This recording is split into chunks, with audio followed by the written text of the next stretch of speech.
Hi, welcome to the Daily with B, the lockdown edition. Today is day 16, and wow, 12 more days to go. So far, we haven't gotten any notification that the lockdown might be extended. How is it being at home? As you know, we start off generally with to find out what people it is have been doing and keeping themselves busy. Yesterday, Friday, was the lockdown, one of the lockdown parties that happened on DSTV. It just really shows how people are trying to stay connected and relevant. It's funny how most countries haven't really started lockdown parties. Africa is the one that's still pushing them.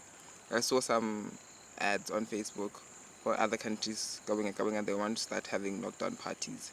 But when as always we're showing finally having a trend that's ours and that we are setting on our own. But bringing it back home, I was thinking maybe it's time we had more of those with our local artists because people are really like trapped Komala paying, and what it means being trapped Komala paying. It's not really healthy. There was an article I saw on the news yesterday that a man killed his mother, uh, attempted to kill his mother. It turns out he's somebody who's been suffering from has been having a mental illness or a disease, and he stabbed his mother with a sharp object. Tried to drank some pills or something like that. Tried to commit suicide. They took him to the hospital. He jumped off the third floor. Yeah, and he died instantaneously. His mom is recovering, and I'm just thinking it's really showing what people being cooped up malapeng. It's really getting out of hand. People really don't know what is to do to keep them busy. Because now, like unlike most, it's safe to say I'm blessed with the beauty of nature. Because right now, what I do is I just go back into the backyard, come to the and enjoy nature and sit and unwind if I want to relax my mind. And I just wonder how people are like doing Kumala Bay.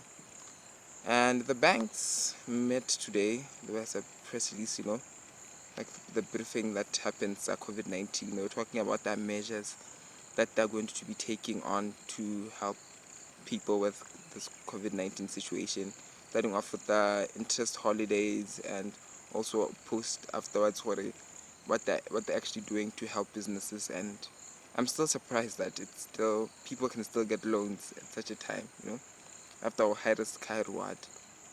But speaking of loans, because of COVID-19, generally the risk-free rate of every country has to have gone up. Back at the interest rate, but because of the changes in the economy, I like to believe every country, like the risk has gone up. So meaning for effectively, ha go te go irwa di restructuring of loans. I'm wondering if what does that mean? Is it also going to incorporate the riskfulness of the companies now? Because if you look at the companies, Botswana, the ones that really making money, tourism and diamonds. So because people are no longer going to be buying as much, and all economies out there having problems, does that mean for after this whole restructuring, the rates might go up or the risk structure? What does that mean for most companies? And I like to believe after COVID that the bonus in a full year, but how the financials have reported, because I'm worried about most companies and how they're going to perform. Anyway, so I've decided to share a snippet of myself, if I may say. I was part of the first cohort, Tiamogote Mogapi, led by Me Matogonolo Mponang Letsopa. She's this amazing woman who started off the TGM movement. Right now, she's running her third group. We are the first, and I'm guessing with us, graduation has been life and continue to evolve. But one of the two major things per se, that we got to learn, and that made me realize this, and it's so loud. What makes who you are? First of all, is narrative. For you to deal with any situation, as you have to deal with the narrative of that situation. For me, Saturdays are calm days, are days I generally go to church and to spend time with family. So narrative is very important. And as you've been hearing me, I've been talking about the new normal that's going to come up after COVID-19, because we're not going to go back to the way things were. So if we have a narrative of a new normal that we do not have any expectations, but only expectation is bring the best out of ourselves, that is the greatest narrative we can build up. Because now with cases of discrimination going up, because every country now wants to take off its own, that's when narrative comes into play. The narrative that we are citizens of the world, narrative that we are leaders, and narratives that we are one. We share the same blood. We might not look the same or speak the same or come from the same place, but at the end of it all, the narrative is that we are all human and we're citizens of this earth. Whether you're African, whether you're Botswana, wherever, whether you're Asian, American, European, doesn't matter. First and foremost, the first narrative that has to come is we are human and we're citizens of this world. And the other narrative, key point is everything is love. It's led by love. Love guides everything that we do.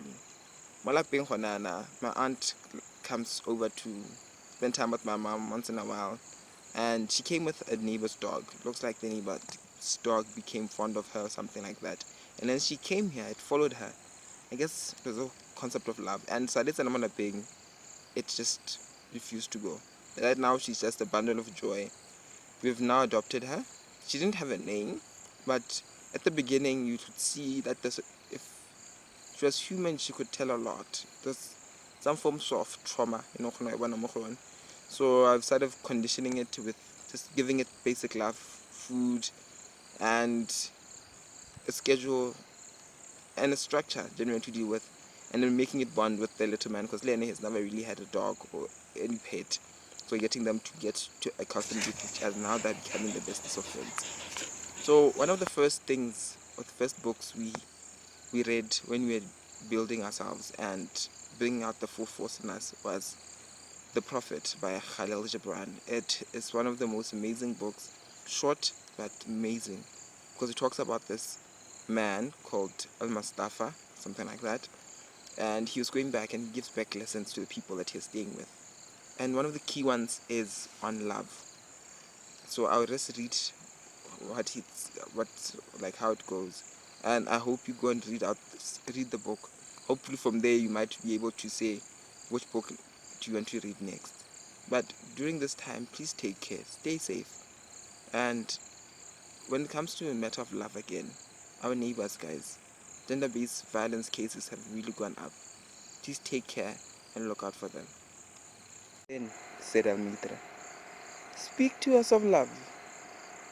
And he raised his head and looked upon the people, and there fell stillness upon them. And with a great voice he said, "When love beckons unto you, follow him, though his ways are hard and steep, and when his wings enfold, you yield to him. Though the sword hidden among his pinions may wound you, and when he speaks to you, believe in him. Though his voice may shatter your dreams, as the north winds lays waste the garden. For even as love crowns you, so shall he crucify you. Even as he is for your growth, so is he for your pruning. Even as he ascends to your height and caresses your tenderest branches that quiver in the sun, so shall he descend to your roots and shake them in their clinging to the earth. Like sheaves of corn he gathers you unto himself. He threshes you to make you naked. He shifts you to free you from your husks. He grinds you to whiteness.